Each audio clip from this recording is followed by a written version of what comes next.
Vallée du Rift est-africain. Il y a 2 millions d'années, ce paysage spectaculaire a été le théâtre d'un événement mystérieux. L'apparition du tout premier ancêtre véritablement humain. Des découvertes récentes brossent le portrait d'un être singulièrement proche de nous. Un migrateur, producteur d'outils, chasseur, maître du feu et créateur des premières sociétés humaines. Paradoxalement, les qualités qui nous caractérisent ne sont pas apparues avec notre propre espèce, Homo sapiens.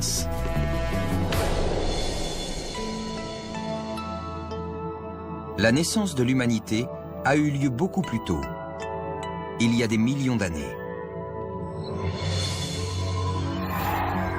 Prenez la durée totale de l'histoire écrite de l'humanité,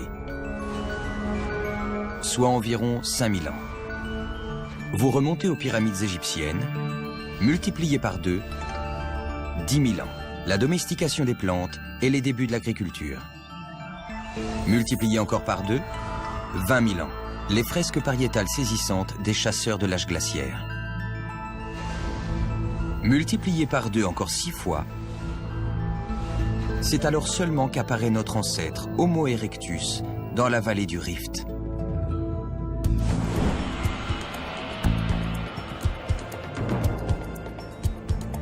Pendant des millions d'années, la gigantesque faille géologique qui traverse l'Afrique de l'Est a servi de décor aux grandes étapes de l'évolution humaine.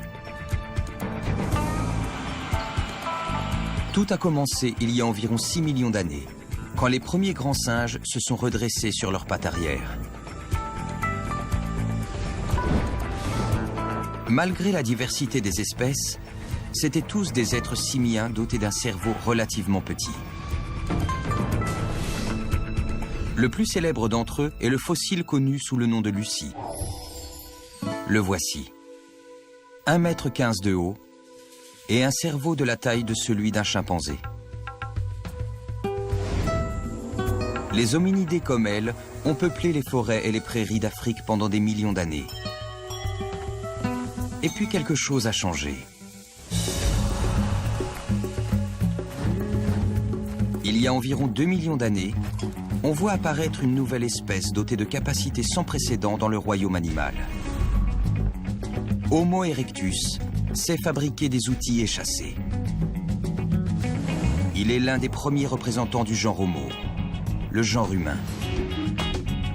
Cette transition est une des plus grandes transformations de toute l'évolution humaine. Les bras raccourcissent, les jambes s'allongent et le cerveau grossit. C'est une étape évolutive majeure entre le physique du singe et celui de l'homme. Mais qu'en est-il des caractères typiquement humains? La créativité, l'intelligence, l'attachement aux autres? À quel moment sont-ils apparus? Il est difficile d'apprendre à connaître ces premiers humains en se basant uniquement sur des crânes et des fragments d'os. Il fallait une découverte exceptionnelle pour nous éclairer sur leur vie. Le lac Turkana, à l'extrême nord du Kenya, est une véritable mer intérieure entourée de formations volcaniques et d'un vaste désert aride. En 1984, Richard et Miv Leakey, un couple de célèbres paléoanthropologues, faisaient des fouilles dans la région. J'étais sur la rive est du lac quand Richard m'a dit « Viens voir, j'ai trouvé quelque chose ». Travaillant en famille, les Leakey ont l'habitude de découvrir des fossiles. Mais là, c'est tout à fait différent. L'équipe a mis au jour un fragment de crâne provenant de l'un de ces hommes primitifs. D'après sa taille et sa forme, il s'agit d'Homo erectus. Et leur chance ne s'arrête pas là. On a commencé à fouiller tout le site et très vite, on a trouvé le reste du crâne. C'est un crâne complet, une rareté. Mais ce n'est qu'un début. Ils voient bientôt émerger des parties du squelette d'Homo erectus qu'aucun chercheur avant eux n'avait jamais encore exhumées. C'était incroyable. On avait des fragments de côte, des parties d'Homo erectus qu'on n'avait encore jamais vues. Chaque os qui sortait du sol constituait une nouvelle découverte scientifique. On les avait sous les yeux. C'était merveilleux. Voici les ossements de cet ancêtre de l'homme qui a vécu il y a plus d'1,5 million d'années.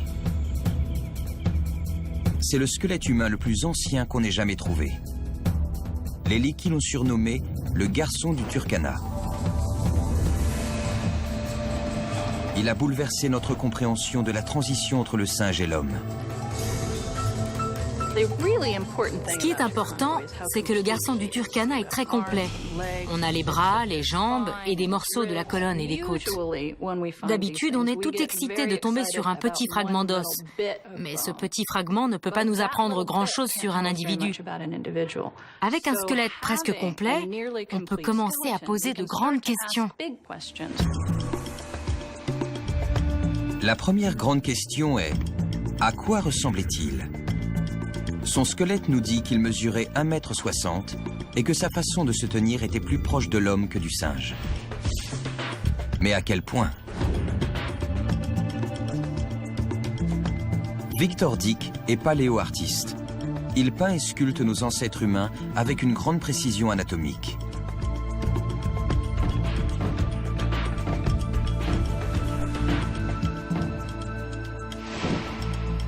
Il souhaite ajouter le garçon du Turkana à sa collection. À ce stade, je sais que ce n'est pas un singe. C'est un être humain à part entière. Voilà le crâne d'un homme moderne. Les visages sont très similaires. Mais le crâne du garçon du Turkana est plus primitif. Il a le front plus bas et une capacité crânienne beaucoup plus réduite. Le sculpteur va modeler le visage de l'adolescent muscle par muscle, en se basant sur son observation de cadavres et ses connaissances anatomiques.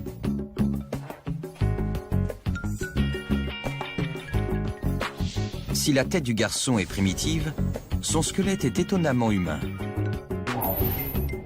Il a les hanches un peu plus larges et les bras un peu plus longs que les nôtres, mais l'allure générale est la même.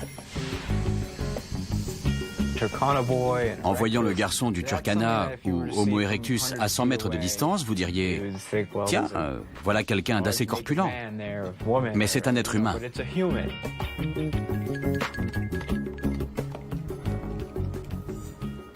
Il faudra une semaine à Victor Dick pour façonner le visage. Pendant ce temps, une équipe d'animateurs 3D s'efforce de redonner vie au jeune garçon et à sa tribu. Pour éviter toute entorse à la réalité historique, ils ont fait appel à Daniel Lieberman, un anthropologue de Harvard. Il courait avec les paumes plus en avant. Juste un peu. Voilà. Les comédiens habillés en bleu sont là pour permettre aux artistes de reconstituer les mouvements. Dans les animations finales, ils seront remplacés par des Homo erectus qui auront les mêmes traits que le modèle réalisé par Victor.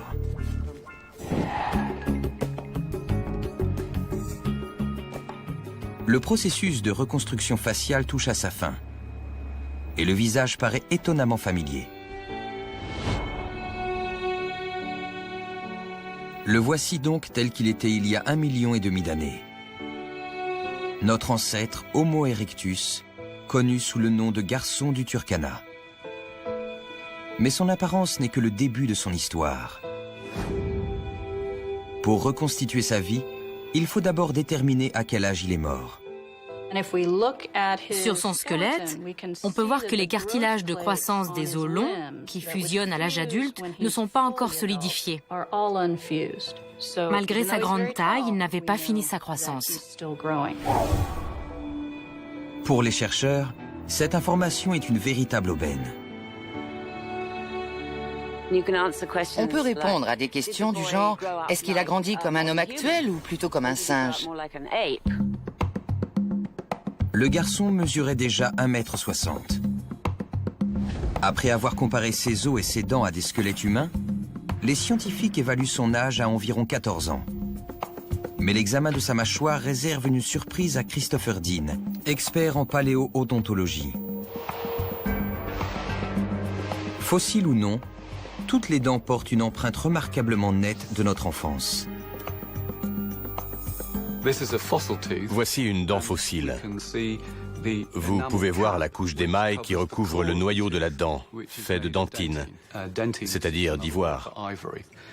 À l'intérieur de l'émail, il y a des prismes qui vont de la jonction émail-dentine jusqu'à la surface de la dent. L'émail a un schéma de croissance régulier, comme les cernes d'un arbre. Au microscope électronique, le prisme ressemble à une enfilade de perles minuscules. Chacune des petites perles le long de ces prismes équivaut à une journée de croissance, car les cellules qui produisent l'émail ont un cycle quasiment quotidien. Pendant la journée, les sécrétions s'accélèrent, puis ralentissent, et ça laisse une trace permanente sur chaque dent.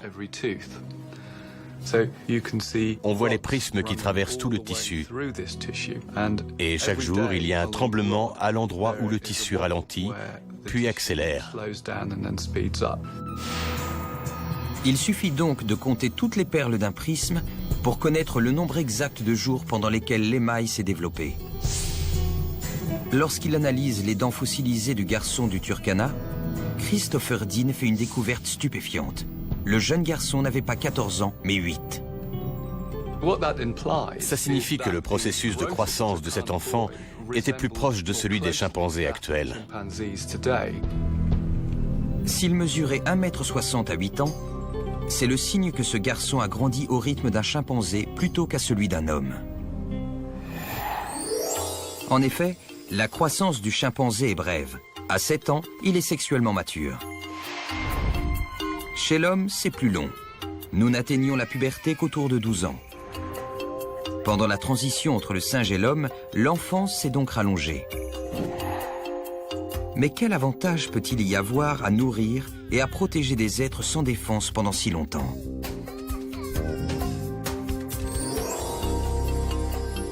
Le mystère de cette enfance prolongée est au cœur de notre évolution. Et il est peut-être lié au volume de notre cerveau. Proportionnellement à notre taille, nous avons le plus gros cerveau de tout le royaume animal.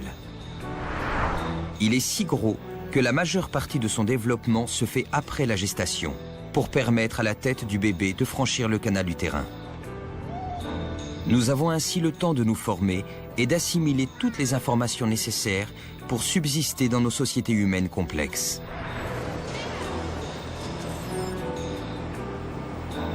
Ces longues années d'enfance ont donc leur utilité, au moins pour nous. Et le garçon du Turkana? Il avait un volume cérébral de 900 cm3, moins que nous, mais au moins 2 fois plus qu'un chimpanzé. Faut-il en déduire qu'il était sur le point de penser et de parler comme nous? C'est la théorie de Ralph Holloway. Voilà plus de 30 ans que cet anthropologue collectionne les moulages endocrâniens des ancêtres de l'homme. Le moulage endocrânien est une empreinte de l'intérieur du crâne qui révèle la forme du cerveau. Ralph Holloway s'intéresse en particulier à ce qu'on appelle l'aire de Broca. L'aire de Broca est associée à la mémoire et aux fonctions exécutives, mais elle joue également un rôle majeur dans les aspects moteurs du langage. Dans le cerveau du garçon du Turkana, il croit voir la preuve d'un événement remarquable. Une modification de l'aire de Broca. Chez le garçon du Turkana, la région de Broca offre une apparence tout à fait moderne. C'est la preuve qu'il maîtrisait la communication symbolique, en d'autres termes, le langage. C'est une hypothèse controversée. Et nous ne saurons jamais avec certitude si le jeune garçon parlait. Mais il a laissé derrière lui une autre trace de son intelligence. Des outils en pierre. Homo erectus fabriquait des outils comme ce biface. Il a été taillé des 2 côtés, une pointe pour perforer et une partie plus lourde pour casser un os ou couper du bois. C'est un outil multifonctionnel et aiguisé. Le biface en pierre marque la naissance de la technologie. Homo erectus, nous a laissé de multiples témoignages de son ingéniosité. Ici, dans le centre du Kenya, Rick Potts a mis au jour une grande quantité d'outils en pierre façonnés par cet ancêtre humain. Les outils en pierre représentent un changement capital parce qu'ils vous donnent accès à tous les aliments du monde. C'est un avantage évolutif considérable. Dans cette cache, il a découvert plus de 500 bifaces d'Homo erectus. À 1,5 km de là, il nous montre la carrière où, pendant des millions d'années, ces hommes primitifs ont débité la pierre, abandonnant derrière eux les éclats inutilisés. Dans les fissures à mes pieds, il y avait des milliers de déchets issus de la production d'outils. Et il y a plusieurs cicatrices aux endroits où Homo erectus a détaché de gros éclats de roche. Tout indique qu'il pouvait repérer les défauts. Il savait quand une pierre risquait de se casser et il s'en débarrassait sur place. Ce qui est stupéfiant, c'est d'imaginer l'un d'eux assis juste là, en train de prendre des décisions. C'est précisément sur les décisions liées à la taille de pierre que portent les recherches de John Shea. Je commence par tapoter un peu. Je vérifie juste qu'il n'y a pas de défaut interne avant d'attaquer. Il y a peut-être quelque chose par ici, mais j'aime les défis. Alors je vais quand même essayer. Même pour un expert, l'entreprise est délicate. J'ai contourné le défaut. Un bon tailleur doit connaître les propriétés physiques de la pierre. Pour avoir un joli biface, facile à transporter et bien aiguisé, je vais faire quelque chose de paradoxal. Je vais émousser le tranchant de manière à ce qu'il ne s'esquille pas au prochain coup, quelle que soit la pression. Et ça permettra à la fracture d'aller beaucoup plus loin si je tape fort. Le fait qu'Homo erectus ait procédé ainsi indique qu'il était capable de réfléchir aux conséquences de ses actes. Voyons voir. Beaucoup de ces pierres ont des défauts cachés. Savoir les repérer pouvait être une question de vie ou de mort. Il y a toujours un défaut là, je l'entends. Regardez, il est juste là. J'ai réussi à le contourner, mais si j'étais un homme primitif, j'aurais changé de pierre. Si je suis en train de chasser le rhinocéros ou de le découper, avec des lions tout autour, et que mon biface casse, je risque gros. Moi, ce soir, je vais manger un bon repas, même si je n'ai pas fait un bon biface. Mais si j'étais Homo erectus, je risquerais de me faire manger. Homo erectus est un tailleur habile, ce qui prouve un nouveau type d'intelligence. Mais l'augmentation de son volume cérébral a un coût. Chez l'homme actuel, le cerveau consomme 25% de l'énergie corporelle. Le cerveau est le plus gourmand de tous les organes. Un cerveau de la taille du nôtre consomme beaucoup de calories. Avec son grand corps et son cerveau volumineux, un hominidé comme le garçon du Turkana avait besoin de se procurer davantage de nourriture. Adulte, il aurait fait dans les 1m80. Ça aurait été un grand type costaud avec de gros besoins énergétiques. Si on veut satisfaire ce genre de besoins avec des plantes, il faut en manger un paquet. Il y a justement un aliment susceptible de nourrir un corps et un cerveau en pleine croissance. Et l'Afrique en regorge. Il y a une ressource énergétique prépondérante dans l'évolution du genre Homo. C'est la viande et ses dérivés, cervelle, moelle et graisse. La viande est riche en protéines et en calories et très digeste. Mais le problème, c'est qu'elle est difficile à obtenir. La plupart des prédateurs utilisent la force ou la vitesse pour chasser. Nos ancêtres n'avaient ni l'une ni l'autre. Aujourd'hui, nous sommes au sommet de la chaîne alimentaire et il est difficile pour nous d'imaginer le calvaire de ces premiers hommes. Ces êtres lents, dépourvus de griffes et de crocs, étaient des proies faciles pour les carnivores affamés qui les entouraient. Voici le front et le bourrelet susorbitaire fossile d'un Homo erectus. Sur le bourrelet susorbitaire, on peut voir une morsure de carnivore. Ça nous rappelle qu'Homo erectus n'était pas au sommet de la chaîne alimentaire. Comment faisait donc le garçon du Turkana pour se procurer de la viande? Tout le problème était d'arriver à tuer un gros animal sans y laisser la vie. Il le résout avec deux innovations particulièrement intelligentes. La course d'endurance et une forte activité en milieu de journée. Les ancêtres d'Homo erectus, des singes petits et velus comme Lucie, couraient sans doute assez peu, même s'ils étaient bipèdes. Le garçon du Turkana et les siens sont au contraire bâtis pour la course, comme nous.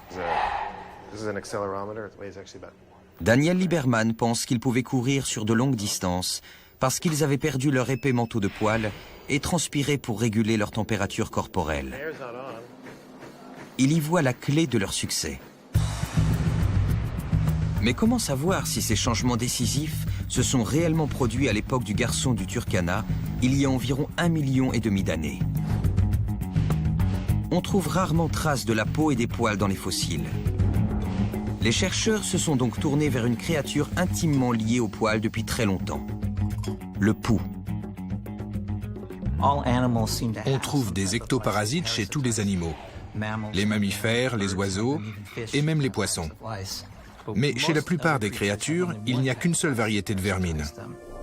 Les êtres humains, eux, ont une variété de poux sur la tête et une autre sur le pubis. Le généticien Mark Stoneking s'est demandé pourquoi.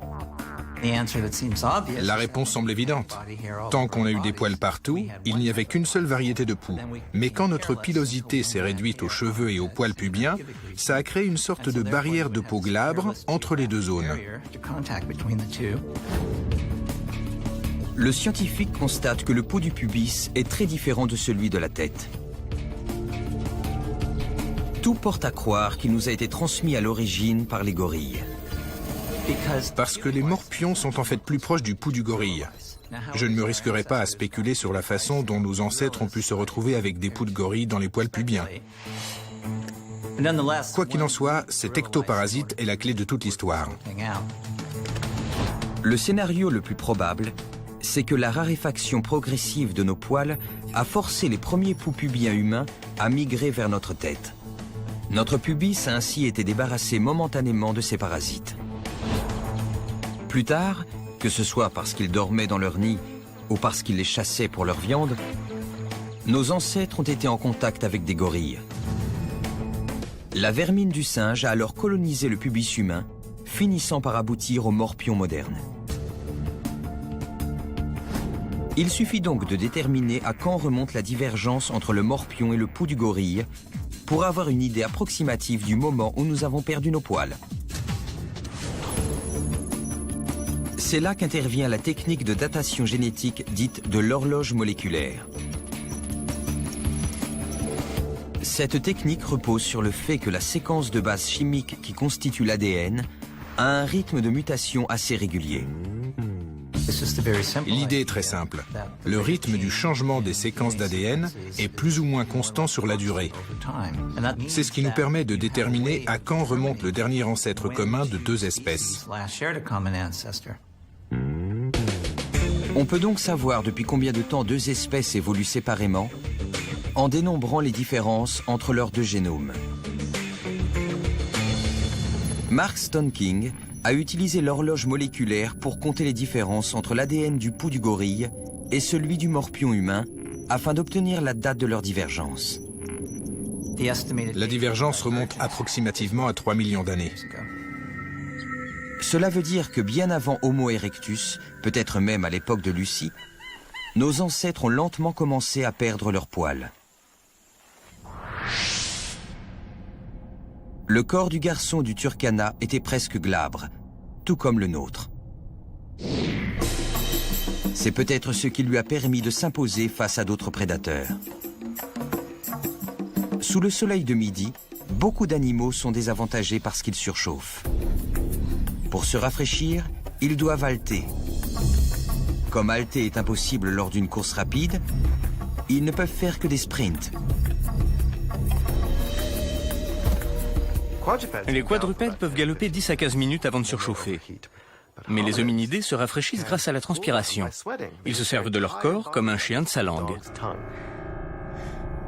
L'absence de poils permet à l'air de circuler librement sur la peau et de rafraîchir le corps par évaporation de la sueur. C'est ce qui fait de l'homme un des meilleurs coureurs de fond du royaume animal. Daniel Lieberman pense que c'est ce qui a permis à nos ancêtres d'adopter une stratégie de chasse inhabituelle.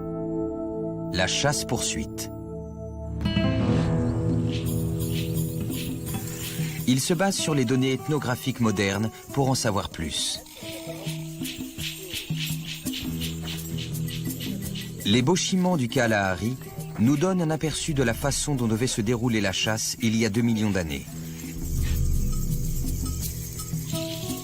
À midi, les animaux se reposent à l'ombre. C'est le moment idéal. Une fois la proie repérée, ici un koudou, le marathon commence.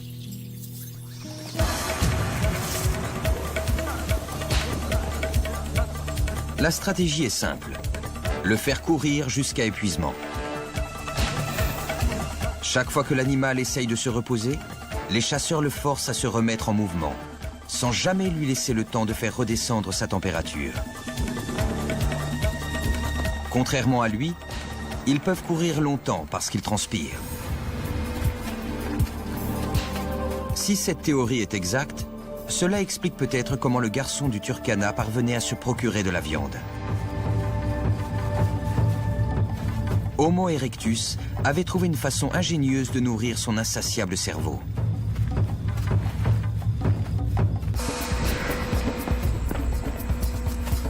Les bauchiments courent depuis plus de 4 heures sous un soleil de plomb. Le koudou s'immobilise enfin, paralysé par un coup de chaleur. Le garçon du Turkana n'avait pas de pointe de flèche en acier, mais il n'en avait pas besoin. Homo erectus devait chasser avec des armes de courte portée, des lances projetées de très près, des gourdins, des cailloux. Pour autant qu'on sache, il n'utilisait pas de projectiles de longue portée. Sa méthode de chasse était simple mais efficace. Elle lui a permis de mieux subvenir aux besoins de son cerveau grandissant. Mais elle a aussi eu une autre conséquence sur le plan social. Il n'existe aucun animal plus sociable que l'homme.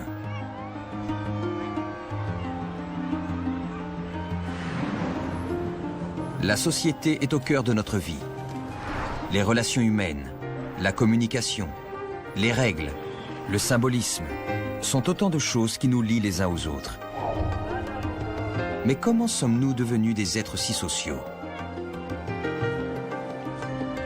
Serait-ce le résultat d'une autre innovation? Une avancée sans précédent dans notre évolution. La maîtrise du feu et la cuisson des aliments. Erectus arrive et c'est la première espèce qui nous ressemble vraiment. Seule la cuisson peut expliquer un changement de cette ampleur. Les premières traces d'un usage délibéré du feu pour cuire la viande sont bien plus tardives que le garçon du Turkana. Mais Richard Wrangham est convaincu qu'Homo erectus a découvert le feu beaucoup plus tôt. Pour la première fois, on a des hominidés qui vivent au sol parce qu'ils ne sont plus bâtis pour grimper aux arbres. Comment dormaient-ils? Il fallait bien qu'ils se protègent des animaux sauvages. Dans la savane africaine où nombre de prédateurs chassent la nuit, le garçon du Turkana et les siens n'auraient pas pu survivre sans le feu. Et la cuisson qui rend la nourriture plus tendre et plus digeste semble être la seule explication possible au rétrécissement progressif des mâchoires et surtout de l'estomac d'Homo erectus. Ça ne peut s'expliquer que par la cuisson des aliments qui a facilité la digestion. Toujours d'après Richard Wrangham, nos ancêtres auraient à la même époque connu une autre transformation.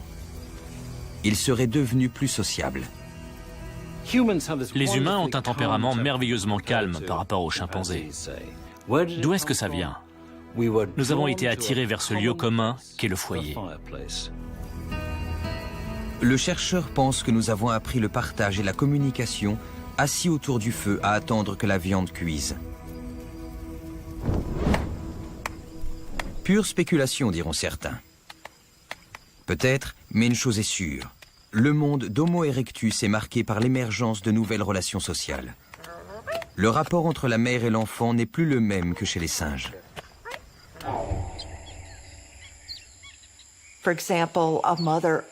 Une femelle orang-outan ne laisse personne lui prendre son petit. Elle le garde constamment serré contre elle, pendant au moins les 6 premiers mois de sa vie. Sécurisés par ce lien indéfectible, les petits singes n'ont pas réellement besoin d'apprendre à déchiffrer les visages qui les entourent. Mais chez les humains, la relation avec la mère est plus précaire. Curieusement, les femmes abandonnent leur enfant beaucoup plus facilement que les guenons. Et il y a plus d'infanticide maternel chez l'être humain que chez n'importe quel autre grand singe.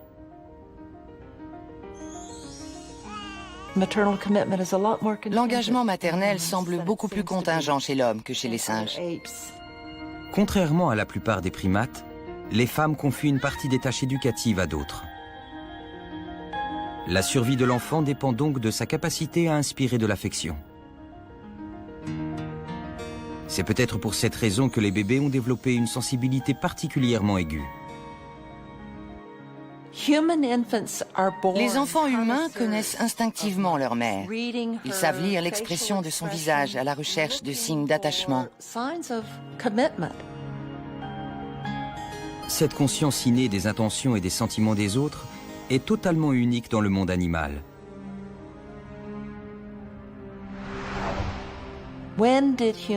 À quel moment l'homme a-t-il appris à attribuer aux autres des émotions et des états d'esprit, et surtout à se préoccuper de ce qu'ils pensent de lui? Ces instincts sociaux sont-ils apparus chez Homo erectus en même temps que la chasse coopérative, un plus gros volume cérébral, l'enfance prolongée et la maîtrise du feu? On peut penser que le garçon du Turkana et les siens possédaient déjà des facultés sociales qui nous sont familières. C'étaient des êtres intelligents et sociables, avec une capacité de coopération croissante.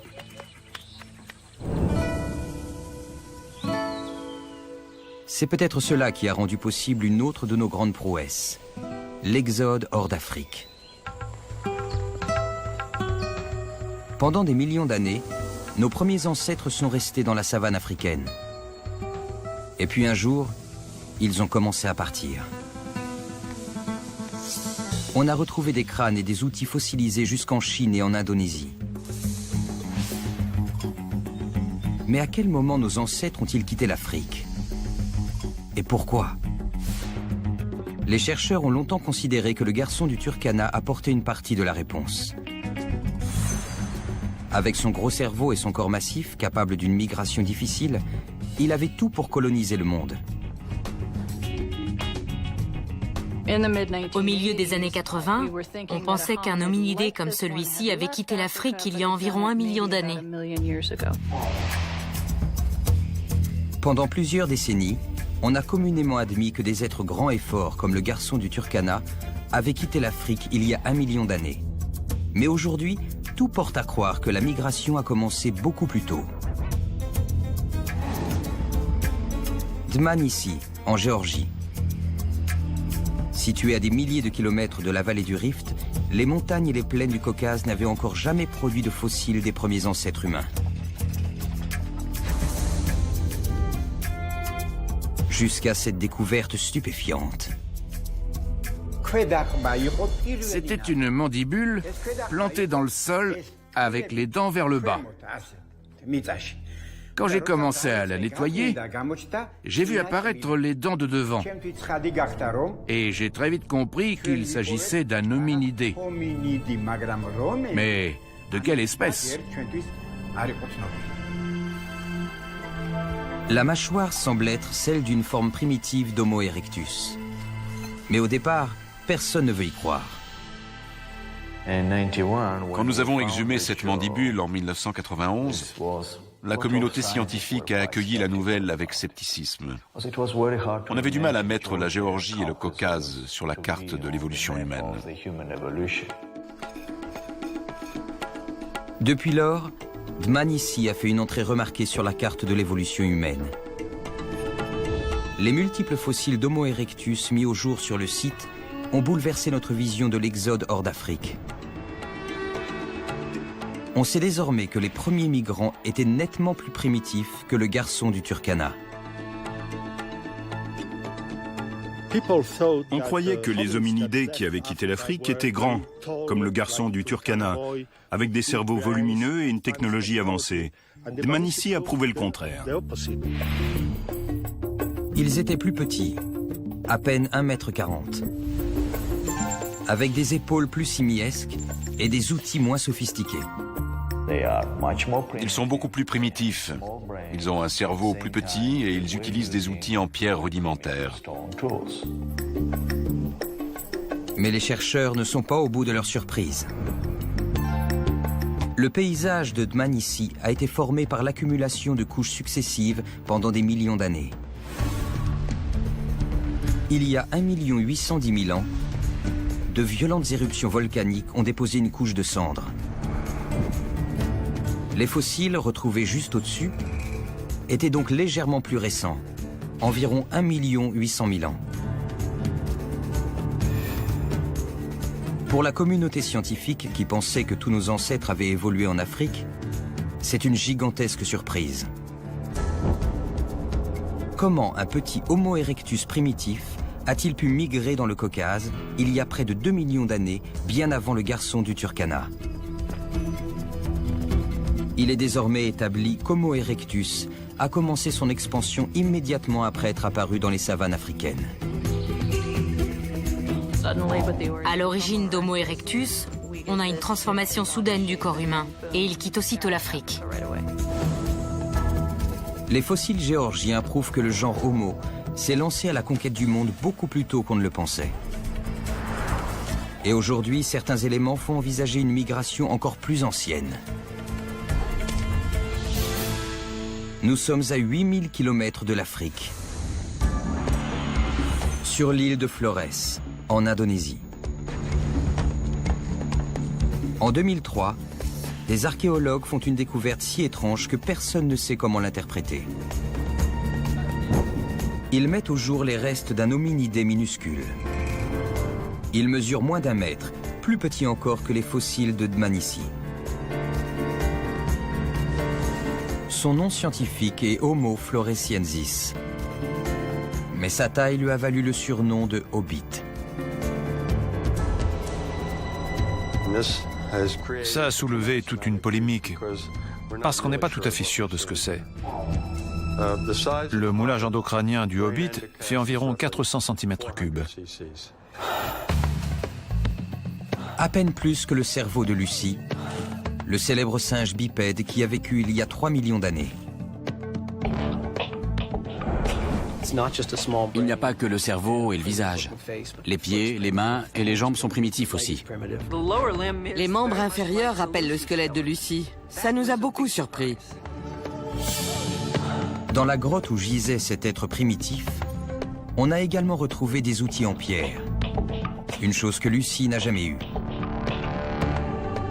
On a longtemps dit il faut un gros cerveau pour produire des outils en pierre. Homo floresiensis fabrique des outils en pierre et son cerveau a la taille d'une orange, comme quoi.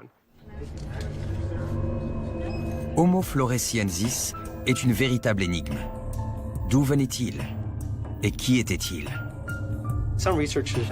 Certains considèrent Floresiensis comme un groupement d'hommes modernes atteints d'une maladie qui a limité à la fois la croissance du corps et celle du cerveau.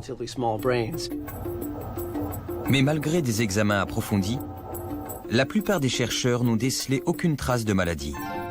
Les outils en pierre et la forme du visage nous renvoient vers notre vieil ami Homo erectus. D'autres pensent qu'Homo floresiensis est un descendant d'Homo erectus. Mais comment est-il devenu si petit? La transformation résulte peut-être de ce qu'on appelle le nanisme insulaire. Isolés sur une île avec des ressources limitées en nourriture, les grands mammifères ont tendance à rapetisser au fil du temps. Flores abritait autrefois des éléphants nains de la taille d'une vache. Homo erectus serait-il devenu un hobbit par le même processus? À moins que ce mystérieux être ne descende d'un ancêtre encore plus primitif. On sonde peut-être une période qui est au tout début de la lignée Homo. Les ancêtres du hobbit ont sans doute été les premiers à quitter l'Afrique. Il devait s'agir d'êtres qui se situaient à mi-chemin des singes bipèdes comme Lucie et d'Homo erectus.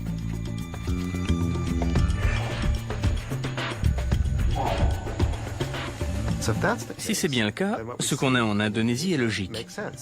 C'est un corps qui existait avant que le corps humain ne devienne plus moderne.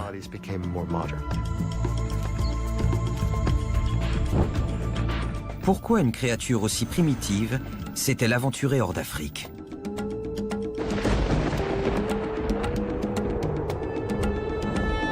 Cette migration a pu être motivée par un changement climatique. Les prairies d'Afrique se sont étendues jusqu'en Asie.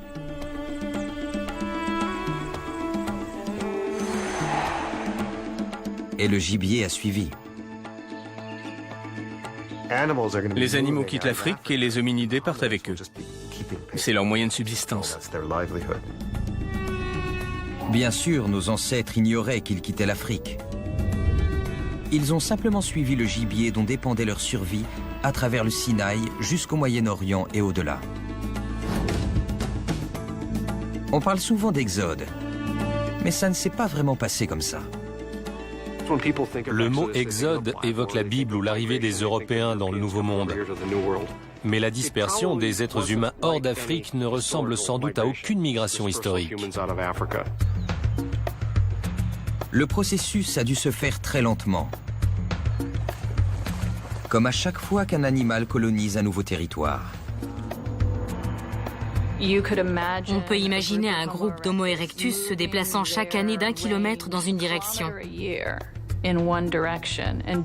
S'ils font ça assez longtemps, ils parcourront la distance entre l'Afrique et l'Indonésie en à peu près 15 000 ans.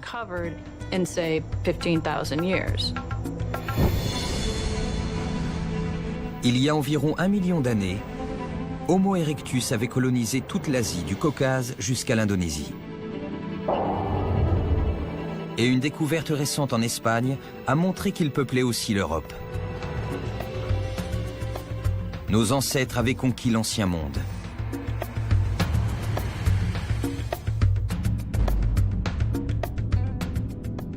C'est un exploit d'autant plus remarquable qu'ils ne disposaient que d'une technologie limitée et d'un cerveau relativement petit.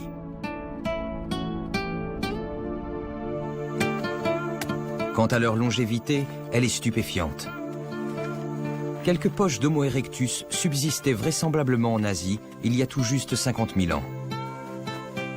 Ce qui fait une durée de vie totale de 2 millions d'années. Notre propre espèce n'existe que depuis 200 000 ans. Comment expliquer un tel succès? Les fossiles trouvés à Dmanisi fournissent une dernière piste. L'un des crânes est celui d'un vieil homme. Sa mandibule montre qu'il avait perdu toutes ses dents longtemps avant de mourir. Ça nous a beaucoup surpris. Ça veut dire que cet individu a survécu 2 ans sans ses dents. Pour parvenir à s'alimenter, le vieil édenté avait forcément besoin de l'aide des autres membres du groupe. Peut-être même qu'on lui prémâchait sa nourriture. J'adore cette histoire. C'est un remarquable témoignage du passé sur la qualité de la vie affective qui devait caractériser Homo erectus. Ce que notre ancêtre nous a transmis de plus précieux, c'est peut-être le besoin instinctif de veiller les uns sur les autres. Voilà qui nous aide à imaginer le dernier jour du garçon du Turkana.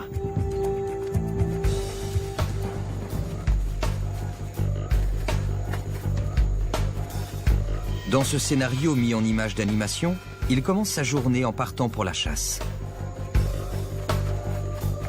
Cependant, il peine à suivre ses compagnons. Pourquoi ? Son squelette montre qu'il était malade et qu'il souffrait au moment de sa mort. Quand on observe la mandibule, on peut voir un abcès et des traces d'infection sous les dents. Cette infection a très bien pu se propager et le tuer. Vu l'état de l'os, la douleur devait être vive. Le garçon du Turkana souffre tellement qu'il renonce à chasser. Il décide peut-être de retourner au campement dans l'espoir que les femmes pourront le soulager et le réconforter. Je pense que ce pauvre malheureux devait avoir très mal et vivre de la charité. S'il a survécu, c'est que c'était déjà une espèce qui se disait « il est faible, mais c'est un des nôtres et il faut prendre soin de lui ». Les autres membres du groupe aimeraient l'aider, mais ils ne peuvent pas faire grand-chose contre l'infection qui se propage dans son corps.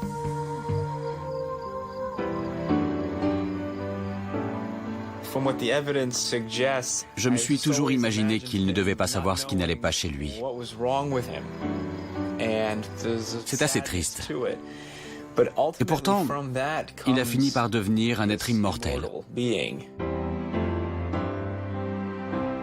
Si son squelette est si complet, c'est sans doute parce qu'il est mort dans l'eau.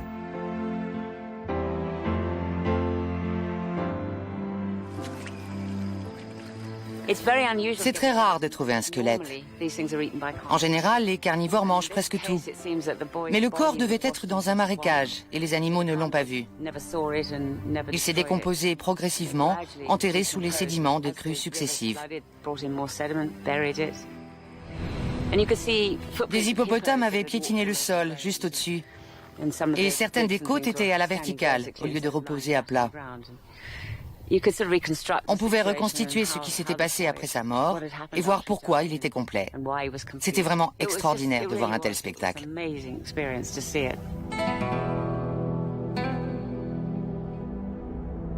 Ces ossements ont passé près de 2 millions d'années sur leur carapace naturelle. Leur découverte nous a ouvert une fenêtre sur un monde inconnu. Celui du plus conquérant de tous les ancêtres humains, Homo erectus. Ils nous ont révélé ce moment mystérieux qui a vu naître presque tout ce qui fait de nous des hommes. Notre corps, notre esprit et nos sentiments. Pensez à ce que nous sommes devenus.